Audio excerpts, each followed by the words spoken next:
quite frankly, what I'm about to say may come off as a little bit against some of what perhaps the biggest names in real estate investing and some of the most prominent individuals out there on social media are proposing. But like, you can't do this without money. Okay. And it doesn't have to be tons of money. Is there more of a hard truth for that person who started out, they've gotten 4 or 5 properties, and they're trying to scale now? Not a lot of people put time and attention to. They will spend 5+ figures on learning how to raise capital. They'll spend all sorts of money on learning how to do project management. They'll spend all sorts of money on all these different things and honing all these different skills. But the one I hear about least is understanding how to do risk management.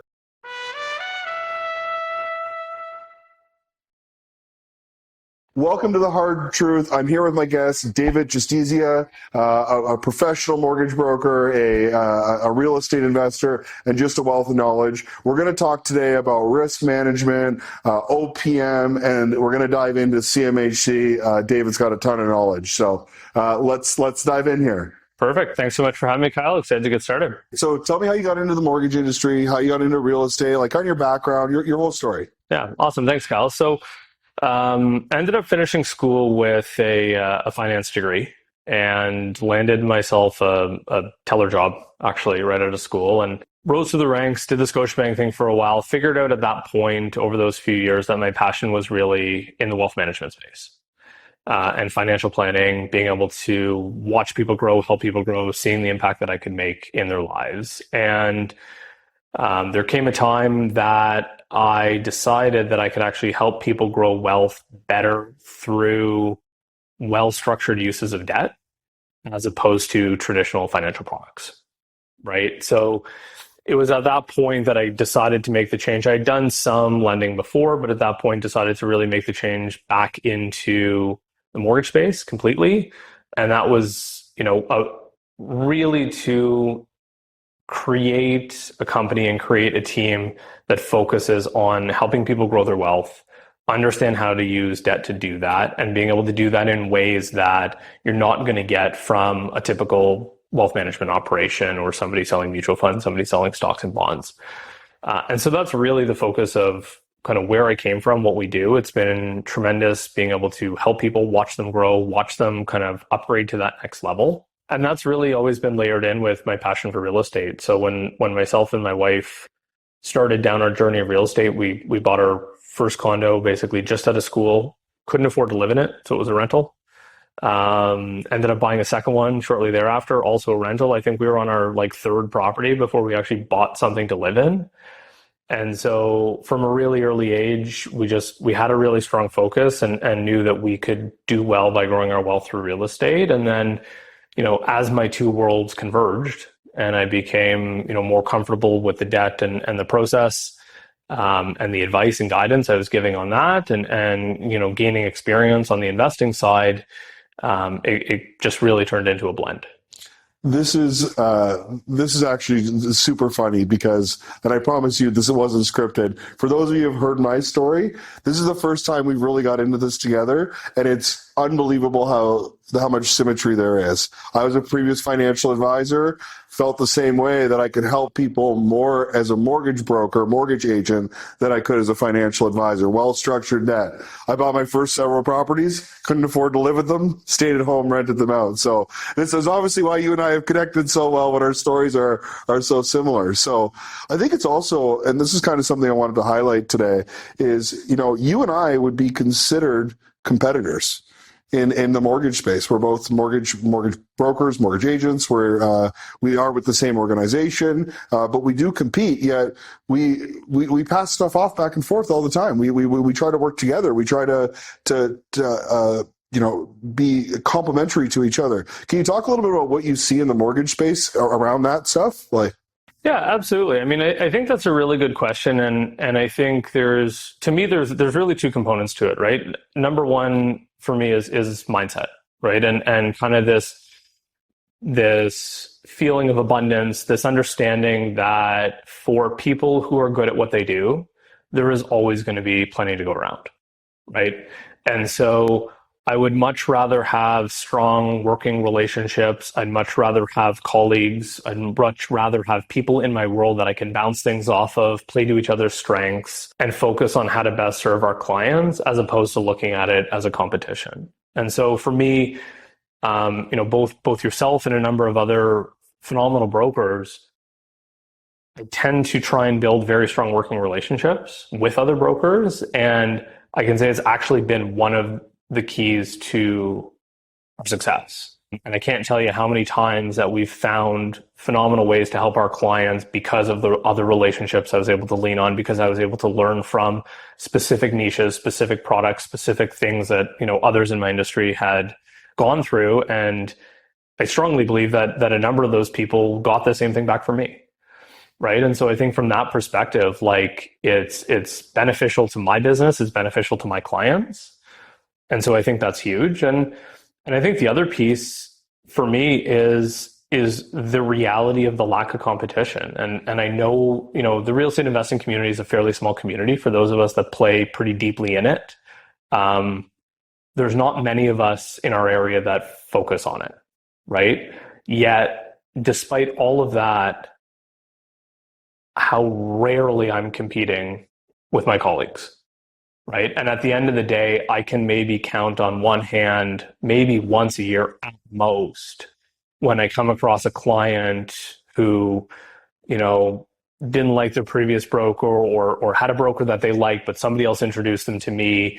And that person was somebody that I knew and somebody that I had a relationship with. And it's like that happens so rarely that it's fundamentally doesn't end up being a problem.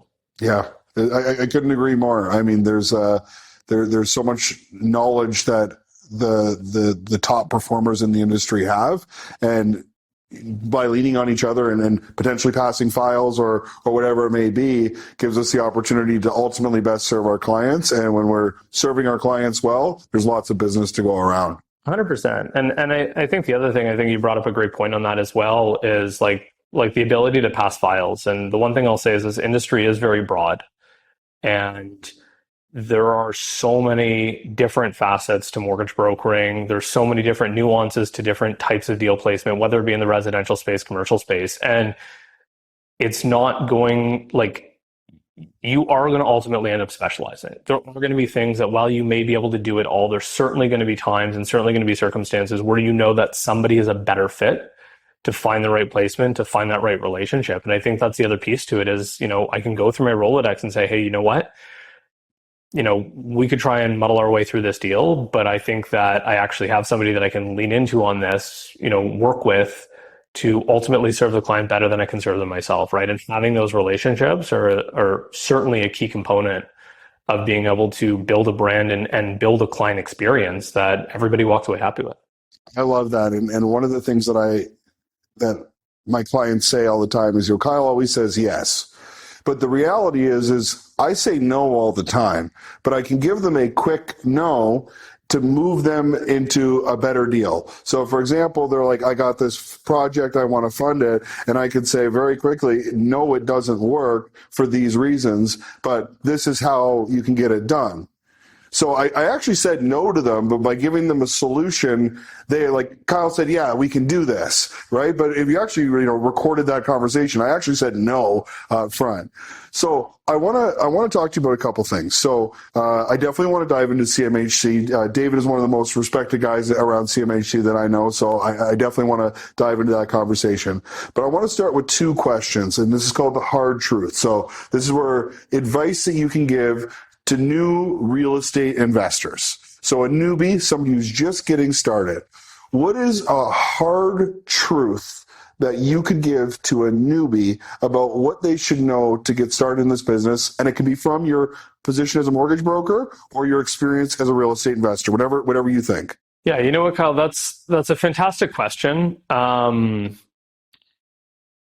think my answer to that question would have changed over time, especially as I've grown and as I've experienced, new things, watched clients experience new things, and watch the market do new things, right? And so I think if I was to speak to a new investor, and quite frankly, what I'm about to say may come off as a little bit a little bit against some of what perhaps the biggest names in real estate investing and some of the most prominent individuals out there on social media are proposing. But like, you can't do this without money. Um, and I'm pretty passionate about that. Like the reality is, if you're going to go into this world, and it doesn't have to be tons of money, right? There are strategies, there are markets, there are opportunities out there where, $100 or $150,000 can get you going on that. There's opportunities out there in certain markets where 40, 50, $60,000 can get you going. But at the end of the day, this kind of like perpetuated like OPM or other people's money or 100% finance, like all of these types of commentary that get floated around to try and pull people that, in my experience, don't really know what they're doing, and they're just learning. They're just getting into understanding how this works, and they're going to be making their mistakes on their first couple deals. There's nothing more dangerous when you're doing that to be operating on a 100+% lever basis. I love that. I absolutely love it. OPM is not a gimmick. OPM is not a game. We're talking about people's retirements, their educations, their home equity. And if you have no idea what you're doing and you went to a weekend course, you are not in a position to start taking other people's nest eggs. There's no money down. Even if you find a partner, you still spend gas to drive to the property. You still maybe paid for the home inspection. You spent some money. Even if you did get a partner, you spent some money. So when you've seen people pushing the OPM narrative, it's to sell something. It's to sell their product, to sell their course. So I absolutely love that. I'm such a, I do believe in partnerships and strategic equity and doing those things, but specifically to the newbie investor, you should not be taking people's retirement if you have no idea what you're doing.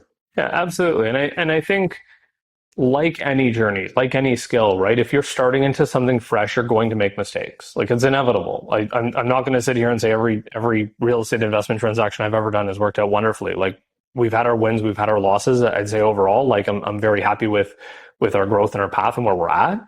But there was certainly a learning experience that went along with that, right? And I think, to your point, very specifically, and especially with newbie investors, like, you don't want your first deal or the time frame in which you're learning how to really do this and really understand it to be done on a risk basis that high, right? And if you have the money put aside, if you have the nest egg put aside to say, hey, I'm comfortable investing this, I'm comfortable using this money to learn how to do this, and I'm comfortable using this as an investment to gain mastery in how to be able to continue building in this, I think that's phenomenal. And I think real estate investing is a great thing, and everybody does have to learn somewhere, but it has to be done with kind of a prudent risk management. I love it. Risk. There's risk in real estate. This is not sunshine, rainbows, and lollipops. You can mitigate risk, and you can use strategies that have less risk, but ultimately there is risk. So I want to ask you the same questions. I think that what you answered is relevant for more experienced investors, but is there more of a hard truth for that person who started out, they've gotten 4 or 5 properties, and they're trying to scale now? Is there a hard truth that you have for that avatar of investor? Yeah, I think if it's okay, I'm going to bring up 2 points with that type of person. I think my first one is going to be an extrapolation of my previous comment to the newbies, but more focused on risk, right? I think even experienced investors, what I generally see from kind of moderately experienced investors is they do understand how to run a deal analysis. They understand how to say, okay, I'm going to buy this for X. Let's just picking a random style of investing, but let's say a flip, right? I'm going to buy it for this amount of money. It's going to cost me this much to renovate. I expect I'm going to need, X amount of time to renovate, X amount of time to sell. So the prudent people are starting to tally those numbers up, right? Then they're starting to tally up carry costs. Then they're starting to tally up all the different expenses on the exit. That's relatively common. What I don't see people doing is, how does this go if construction is 25, 30, 35, 40% over budget? How does this go if my permit process takes 9 months, not 3 months? How does this go if, because of that, we are finishing in a November market, and it doesn't ultimately end up being a great market to sell. So we got to hold and list in 3 more months as we start to enter the spring. And people aren't running that type of modeling. So what's happening is they're basing their investment decisions on the expected outcome. And what they're not doing is looking to find upper and lower boundaries, right? How good can this go? And how bad can this go? And I think when we start talking about things like risk management, being able to derive and analyze an expected outcome is step one, right? If you're not doing that, then quite frankly, you're flying by the seat of your pants. You're just rolling at ice. But then the further step to that, and the thing that really can allow people to scale, is by starting to understand how to analyze those boundaries, how to analyze that deviation from the mean, and start to understand what your max exposure is. Love it. So I think that's definitely a scale-up skill, and I think that's a hard truth that I can say not a lot of people put time and attention to. They will spend 5+ figures on learning how to raise capital. They'll spend all sorts of money on learning how to do project management. They'll spend all sorts of money on all these different things and honing all these different skills. But the one I hear about least is understanding how to do risk management. And they're just, and that course doesn't sell very well, yeah. Does it? Like when the gurus are advertising on social media, the risk management course is the least exciting one to sell. Everyone wants to talk about raising capital. No one wants to talk about protecting downside, and that's the difference between the people who are weathering the storm right now and the people who are having less positive outcomes. So absolutely. And I think so. I mean, that's kind of a knock on to the OPM thing and just understanding the risks involved in that. I think the other thing that can't be understated about scaling, especially for those that are scaling towards like a portfolio acquisition, so they have that 2, 3, 4, 5 properties and they're continuing to grow. Maybe they're looking for commercial multifamily starting to get bigger, is residual workload, right? As you continue to amass properties, you still have to manage the completed projects, right? So you have these turnkey assets, you have these multifamilies, you have these tenanted properties. Of course, you can hire property managers. Of course, you're going to have, construction teams or individuals that are going to be, doing the work on site. But there's still a workload involved in that. And especially for those of us that don't do it on a full-time basis, you do have to understand how the growth path of that workload moves forward as you continue to amass, and really where your pain points are going to become. And I often see people get to the state that they're so focused on the next thing they're working on that their residual portfolio is left derelict and uncared for. I talk about this all the time. If you have less than 5 properties, I call you a guy with rental properties. You're a guy who's got 4 duplexes. You're not a real estate business owner. You're a guy with 4 duplexes. You work your job. You're a mechanic, you're an engineer, you're whatever you are, and you're a guy with 4 duplexes. When you start to hit that 5 threshold and you're going beyond that, you need to have a real estate business that supports that. Maybe that's admin staff. Maybe that's internal construction team. Whatever that, at least a bookkeeper, whatever that is. So I think that very much aligns with that, where when you're going into the scaling of things, you need to make sure that you have infrastructure to support your previous investments and make sure there's not leaks. Alfonso Quadro talks about that. There's leaks. We don't want to make sure there's not leaks in the previous portfolio. So I love that. I do want to get into CMHC with you. Perfect. Talk to me about where we at with CMHC today. We're in October. We're in 2024 right now. If I'll ask you. You kind of touch on both. If I'm trying to get my first ever CMHC mortgage, or I'm trying to get multiple CMHC mortgages, what do I need to know? What do I need to know? What do I need to do? Yeah. So perhaps for the benefit of everybody, I'll just really high level touch on CMHC as a product for those that may not already understand. So CMHC is a government-backed insurance setup or insurance company that effectively most people know it as how first-time buyers or people buying an owner-occupied residence are going to get into the market with less than 20% down for their primary residence. What less people know is that CMHC has a multifamily finance division. And so they will insure multifamily properties. So anything kind of 5 units and up, right? When we start crossing that threshold over from residential rentals to commercial residential rentals. And so CMHC, for the most part, is like the go-to financing arrangement for those types of assets because the rates are low, the amortizations are long, the loan to values are high. It generally becomes the make sense lending strategy for that type of asset. As it pertains to what's going on with CMHC, the timelines I'd say right now are about average.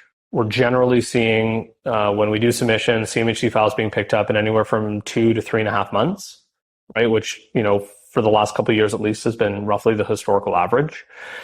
So do expect to wait, right? This isn't like a bank approval or a residential approval where we send it in and, 24, 48 hours, you get it back. We did see a massive slew of policy changes this summer. You had a fun couple of weeks in June there. Had a fun couple of weeks in June. Yeah. So CMHC came out with a set of rule changes in June, and they gave the industry 2 weeks to submit files on the old rule basis. So anything, basically, when they announced the change, they said, look, anything that comes into our queue within the next 2 weeks plays by the old rules. Anything that comes in after that plays by the new rules. So we had to do 13 full package submissions in 2 weeks, which is a tremendous amount of work. CMHC mortgages are much more a document and time intensive than like a traditional residential mortgage. But some of the highlights of those changes, I think, from my perspective, it actually simplifies things largely on a go-forward basis. One of the more challenging aspects of CMHC for the last couple of years was this concept of approved use, right? And so there was this fundamental rule change that happened a number of years ago where if you wanted to refinance your property, there was only a subset of uses that you could use that money for. And in addition to that, the current lender on the property had to be an NAH CMHC approved lender, right? And so what that meant was you both had to be cognizant of how your existing debt placement was set up, who was lending to you on the project, whether or not you had second mortgages or other sources of financing that were more non-conventional. And you also had to be very cognizant as to how you were positioning and using the funds that you were receiving for that refinance. Because generally speaking, it had to be used to either buy more assets, improve other multifamily assets. And so it was quite restrictive. All those rules are now gone. I just got to say, that created the biggest bottleneck in the entire industry. I'm in the private sector, and it basically became down to a handful of lenders that you had to go to bridge to get out of CMHC. Those lenders became slammed. Probably some capital restraints, so who knows? But those lenders became slammed, and it created a massive bottleneck in the entire. That was, to me, one of the biggest mistakes I saw is that restricted lender that bottlenecked everybody, and it hurt on the private side because private lenders weren't getting turnover, so they couldn't redeploy. It was delaying new acquisitions. It was really, really slowing things down. So I think that's a huge one. Absolutely. And people were less hesitant to use private money because they knew they would have to go to a bridge before CMHC would take it out. So, that created a whole host of other problems that we won't dive into today, but suffice to say that's now gone. Yep. Right. They did make some changes to the MLI Select program, which I think is kind of like the buzzword program. Yep. in my opinion. So they did pare back how generous the energy efficiency points were. Right. And so what that meant is that historically a number of projects, I'm going to say especially in Ontario, BC as well, I suppose, were able to achieve their full 100 point, like kind of max tier MLI just on an energy efficiency basis alone. And for what it's worth, I don't think that's a bad thing. Like I do think that as people rehabilitate buildings, as new construction happens, I think it is a benefit to our province, to our nation, that people are being mindful and deploying additional capital to make their assets more energy efficient. But investors were very hyper-focused on this because they didn't have to sacrifice on the affordability part. So they were still able to look towards achieving peak rents on their units and getting the benefit of the full point MLI program at the same time by just kind of going ham on energy efficiency. So the big change there was that there still is an energy efficiency component, but the amount of points you get for each metric there have shrunk. And so what it means is that you historically could get to your full 100 points on energy efficiency alone. Now you can only get to 50 points, which is just a level 1. So 95% loan to value financing now becomes 85, right? 50 RAMs now become 40, 45, depending on whether you can get to level 1 or 2 as an accessibility. And so what it did is it did pare back the expected refinance structure for a number of in-progress projects. And I think this is where fundamentally the rush came from, which is you had this slew of investors that had all deployed capital in very specific ways for very specific reasons to meet these requirements with an expectation of a particular outcome, right? And I got to say, if your expectation of your particular, if your deal was reliant on 95.5 takeout financing, that's a concern for me in the initial underwriting on a deal, right? Like, so when people are saying this change happened and this made such an impact, I'm like, you were banking on a 95% takeout? Like, that was the only way this deal worked? And I think that's the interesting thing, that when I love how you said the MLI is a buzzword, because I think that's what I've heard more than anything. Oh, the changes to MLI. Well, standard CMHC, 80% LTV, 40-year AM. Your deal doesn't work at that? Like, what were you doing this deal in the first place? So I love that. Yeah. So, I mean, I think for those people, my take on that is, the amount of capital expenditure that went into that. For some of them, it wasn't so much that the deal didn't work as it was that, hey, I spent an extra $200K in CapEx to get this. So I deployed 200,000 more than I had to. Okay. And now I'm not able to reap the reward. Okay. Right. So I think for those, I like that perspective. So my perspective was like the highest impact play there was in progress projects. It's like, I've already spent the money. I've already done all the things I needed to do to get this benefit. And I mean, the 95 is nice. A lot of, quite frankly, most buildings aren't going to qualify for 95 anyways, because like the debt servicing won't support in most major markets. But there's also very substantial premium reductions, right? So that the cost to go into CMHC is dropped pretty heavily when you get to 100 points. So there's, even when we were running some of the math for our clients, it's like, hey, if the cost of HVAC and windows is 200,000, but because you're hitting this point metric, you're immediately saving 150,000 on your CMHC insurance premium. What it really means is your net cost delta on doing all this extra work, making your building even better, even newer, even more energy efficient, is only 50K, right? So there's immediate like capital value recapture there that they were losing out on. So I think for me, the challenging thing for most people was not the fact that this is where we are now on a go forward basis.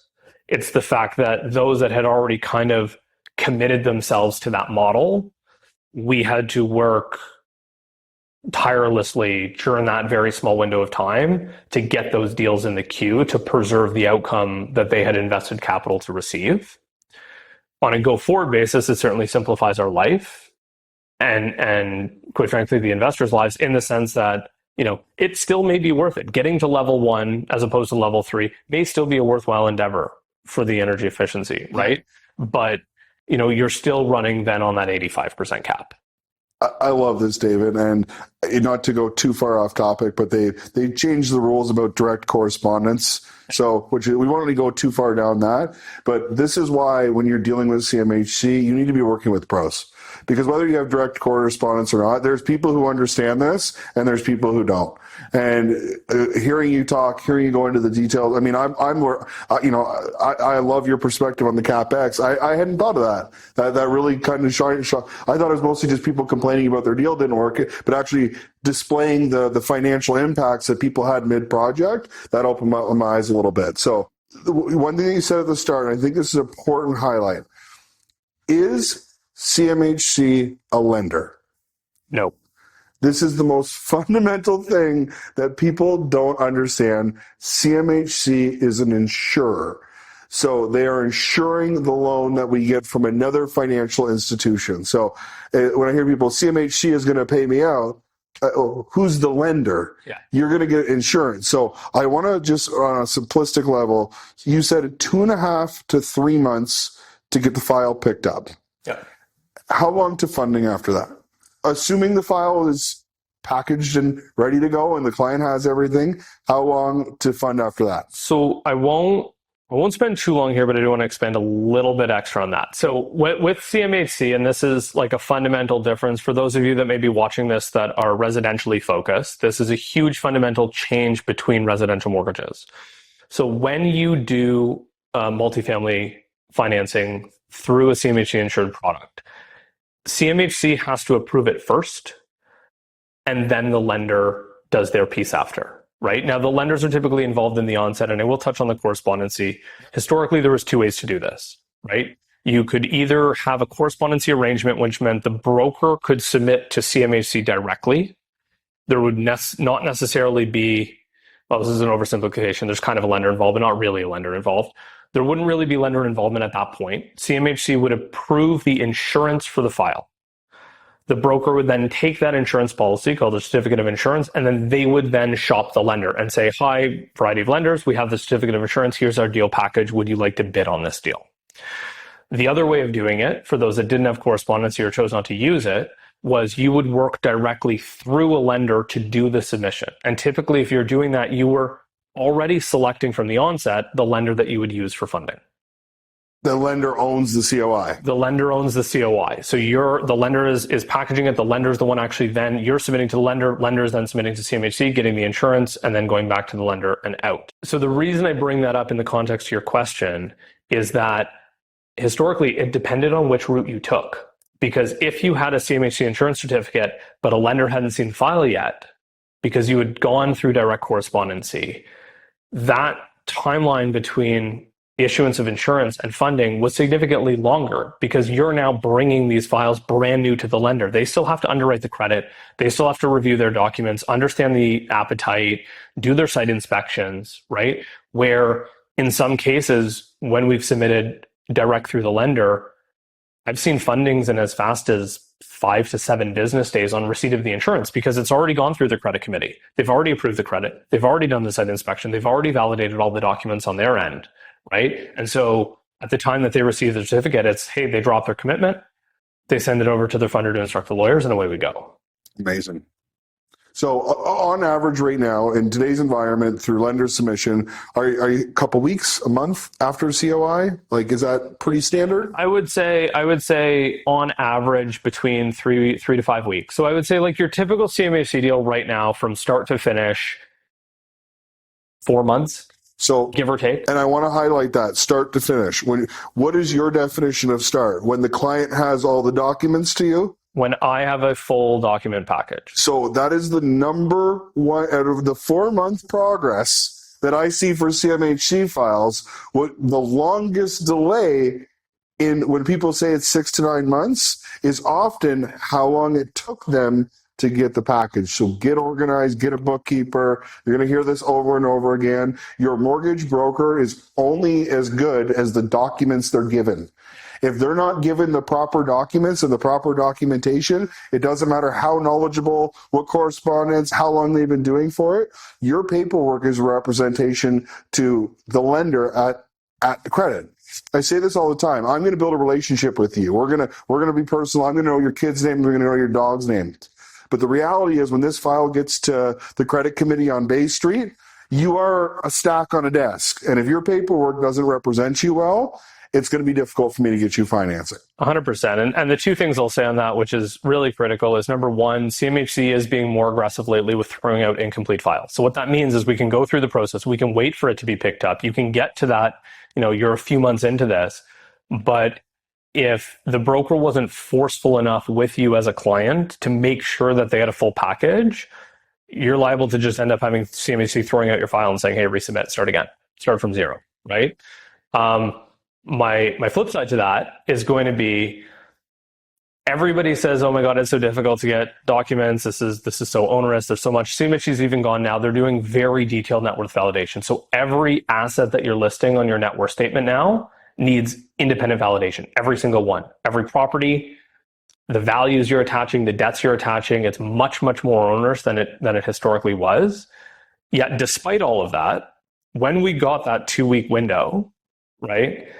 When I went to the clients and said, I either get this 40 item list long of your documents in 72 hours, or your deal doesn't make the deadline, Guess how many of my clients ultimately did not make the deadline? I'm curious. What's the answer? 0. Got every submission in. Because what I would say is, knowing that their insurance premium, their amortization, their advance rate was all at risk, guess what? Everybody dropped everything, and everybody made sure that I had a full package. And we worked till some days 2, 3 in the morning to review those documents and go back for feedback and constantly say, hey, no, this won't work. Go get me something else. Right? But at the end of the day, this is a process you can move very quickly if everybody in the ecosystem is motivated to do so. And one of the more frustrating things, as I'm sure you can appreciate as a broker, is a client being in a rush, a client putting a lot of pressure to say, I need this now, yet not taking that same level of urgency on them being able to deliver you the things you need to make that happen. 100%. 100%.